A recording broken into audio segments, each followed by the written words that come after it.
Meu Senhor e meu Deus, creio firmemente que estás aqui, que me vês e que me ouves.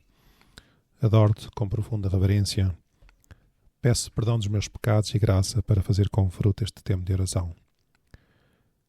Minha Mãe Imaculada, São José, meu Pai, Senhor, anjo da minha guarda, intercedei por mim.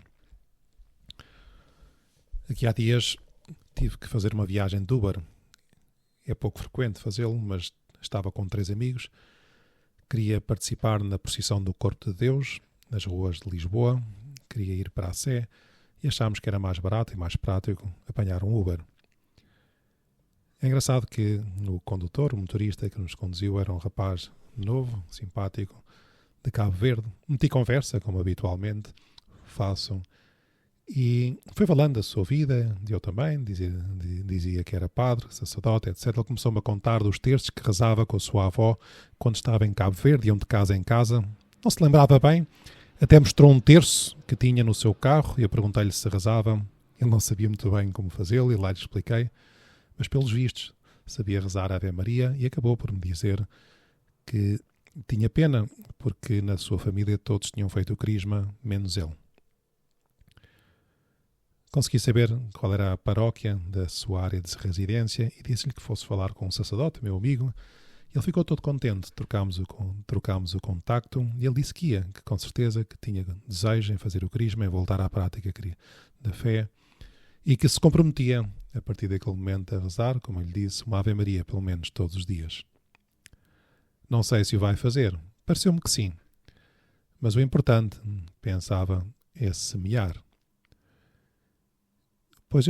Foi uma pequena oportunidade, nada de especial, eu penso que qualquer pessoa podia fazer a mesma coisa, mas isto levou-me a pensar que cada um de nós tem, ao longo dos seus dias, das suas semanas, dos seus meses, dos seus anos de vida, inúmeras ocasiões para fazer o bem.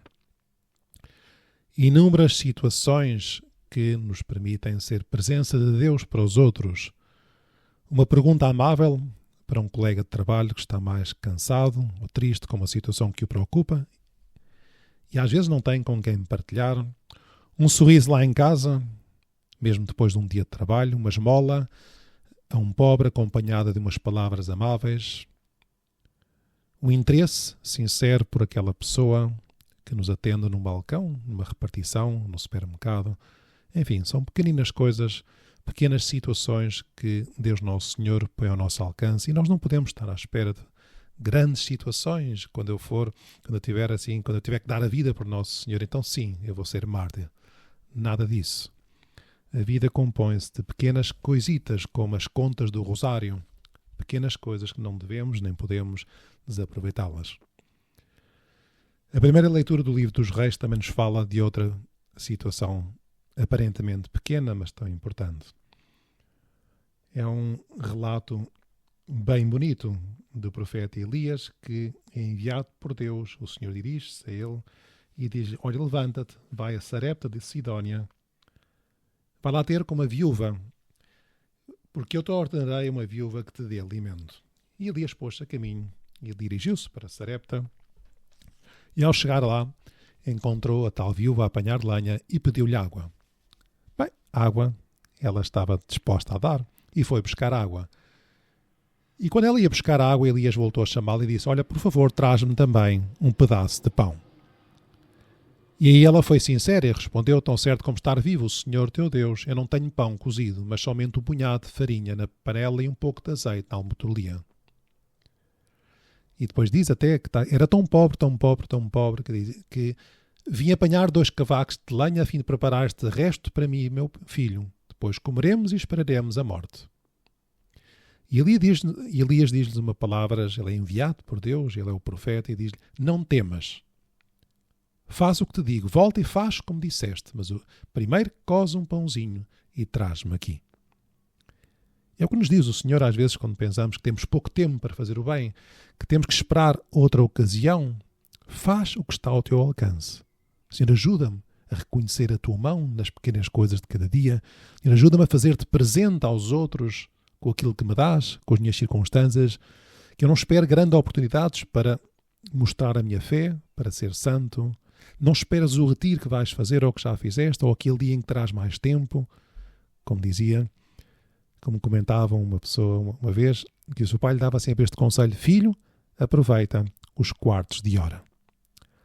Ai, se nós aproveitássemos melhor os quartos de hora, podíamos rezar o terço todos os dias, entrar numa igreja ou no nosso quarto e fazer um pouco de oração, telefonar a uma avó que está mais sozinha, visitar um doente que está no hospital, enfim, são pequeninas coisas. São José Maria no Caminho escreve: queres de veras ser santo? Cumpre o pequeno dever de cada momento, faz o que deves e está no que fazes.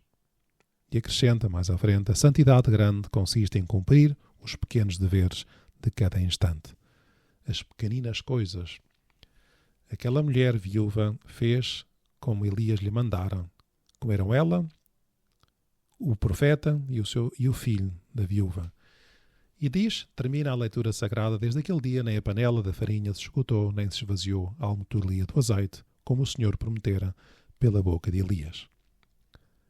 É sempre assim, quando nós somos generosos com Deus, Deus ainda é mais generoso com cada um de nós. Basta fazer aquilo que está ao nosso alcance, e são tantas as coisas que estão ao alcance das nossas mãos. Pequeninas coisas. O Evangelho é a mesma coisa. O Evangelho da missa de hoje fala-nos do sal e da luz, a que Jesus compara aos seus discípulos. Jesus dizia: vós sois o sal da terra, mas se o sal se desvirtuar, como que se salgará? Vós sois a luz do mundo, não se acende uma lâmpada e se põe debaixo do alqueire, mas do candelabro, para que alumie todos os que estão na casa. São coisas pequeninas. O sal e a luz têm em comum o seu poder comunicativo. O sal comunica o sabor a todo o alimento e transforma-o. A luz permite ver tudo o que há à volta. Os objetos com a sua cor, o seu tamanho. O sal não se destina a dar sabor a si próprio, nem a luz a iluminar-se a si própria. Ambos devem difundir-se. São coisas pequenas, por assim dizer. Pensemos numa sala muito grande, às escuras. Se nós acendermos uma vela pequenina, é suficiente para nos mostrar o caminho da saída, para dizer onde é que as coisas estão. Pensemos num prato bem cozinhado. Se lhe falta sal, não se sabe nada. É super desagradável. Quem não esteve algum dia internado no hospital, e com que frequência serve aos doentes, que já não basta estarem doentes, pratos de comida às vezes até com um bom aspecto, mas sem sal nenhum em sons, sei lá, porque pensam que são todos hipertensos, e depois é uma desgraça, porque não sabe nada, não é nada apetecível, já custa estar doente e muito mais custa comer uma comida sem sal. O sal é importante, a luz é fundamental. Não existe uma vida cristã que seja exclusivamente individual, sem nenhuma transcendência, incomunicável. Nenhum cristão é uma ilha.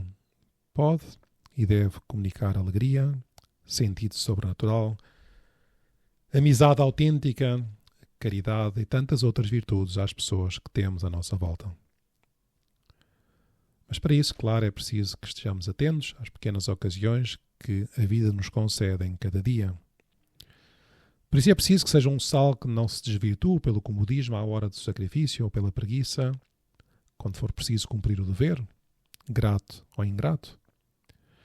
É preciso que não seja uma luz fraca que não soube alimentar-se com a oração junto de Jesus no sacrário, ou que se esvaiu por não ter recorrido à orientação espiritual no momento oportuno. Deus conta connosco. Vales bem mais do que pensas. Vales mais do que pensas. Ou seja, valemos todo o sangue de Cristo, logicamente, mas os nossos dias, os nossos minutos, os nossos pequenos gestos têm imenso valor. Podem ter imenso valor, como aquela viúva de Sarepta que deu aquilo que tinha ao profeta Elias e nunca mais passou fome. Como a luz que ilumina um quarto, como o sal que tempera bem uma refeição. Como os nossos pequenos gestos de cada dia, como aquele quarto de hora bem aproveitado, como aquelas 3 Ave-Marias à noite, como aquele chegar a horas à missa, como aquele telefonema para a avó, como aquela visita a um doente, como aquele terço que rezamos pela paz no mundo. Vamos pedir a Nossa Senhora. Ela também encheu a sua vida de pequenos sims, a começar por aquele fiat ao arcanjo Gabriel, que ele nos ajude a dizer sempre que sim a Jesus com alegria. E então a nossa vida iluminará, salgará a vida dos outros. Dou-te graças, meu Deus, pelos bons propósitos, afetos e inspirações que me comunicaste nesta meditação. Peço-te ajuda para os pôr em prática. Minha Mãe Imaculada, São José, meu Pai, Senhor, anjo da minha guarda, intercedei por mim.